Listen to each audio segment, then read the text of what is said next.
Hi guys! Welcome to my vlog. Ito guys, ikot-ikot tayo sa ating palayan. Malapit na ito maani guys. Ilang linggo na lang aanihin na to guys. Ito ay red rice.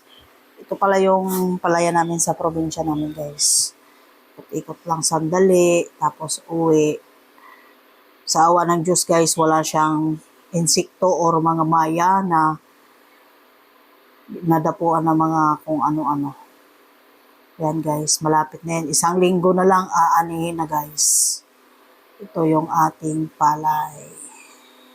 Dali lang maani nga mo nung may tapos dali lang magpula guys na marisito tulo yan damo kami ya bugas yo damo bugas sa toyo. Hi guys, thank you for watching Dabs Cooking. Don't forget to like, comment, and share, and Gracias TV Vlog and Dabs and Gracia Vlog. Thank you guys. Bye.